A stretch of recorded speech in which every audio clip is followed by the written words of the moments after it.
Imagine that one morning fear disappears. Not dulls, not hides behind fatigue. It truly switches off, like an alarm system that can no longer turn on.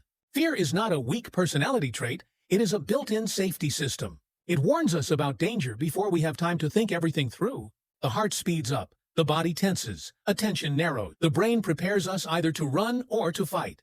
Without fear, this mechanism vanishes, and life starts operating by different rules. The first hours would feel like a miracle. People would stop worrying about grades, interviews, cameras, conflicts. Silence inside, lightness in the chest. Someone would finally say what they've held back for years. Someone would step on stage without trembling hands. Someone would stop fearing loneliness and call first.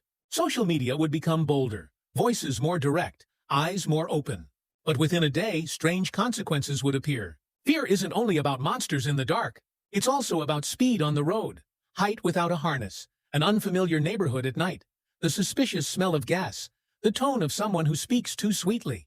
Without fear, the brain stops asking the crucial question, what if this is dangerous? Roads would see more sudden maneuvers, not because everyone turns insane, but because the inner brake disappeared. A person may know the rules and even understand the risk, yet knowledge without the feeling of danger works worse.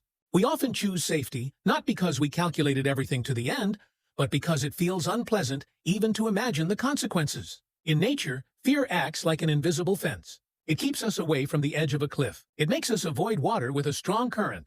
It stops us from playing with a dog that's growling. If you remove it, the fence is gone. People would more often test what happens if they get closer, and they would pay for it with bruises, injuries, losses. There is another effect, less obvious. Fear is also a signal that helps us learn. When we fear a hot stove, we remember, don't do that. When we fear the consequences of lying, we tell the truth more often. When we fear losing trust, we try to be more attentive. Without fear, mistakes would stop hurting in advance. And that means some people would repeat them again and again until reality hits them for real. Relationships would change too. On one side, less shame, less anxiety, more honesty. On the other, weaker caution. We don't only fear darkness, we fear betrayal, violence, humiliation. And that fear sometimes protects us from those who know how to exploit trust. People would open doors faster, sign papers faster, agree faster to doubtful great deal. Interestingly, fear never fully disappears, even in the bravest. Normally, it doesn't control us. It advises us. Like a beacon, attention. The problem begins when the beacon screams without reason. But if you switch it off forever, you end up in the sea with no warnings about hidden rocks. After a week, society would look strange, both brave and injured at once. We'd see more honest conversations and more careless actions, more creativity and more accidents, more spontaneous decisions, and more regret that arrives only afterward. So the right question is not how to remove fear, but how to make it more accurate. Imagine fear as a guard. If the guard panics at shadows, he ruins your life. If there is no guard, anyone can walk into your home.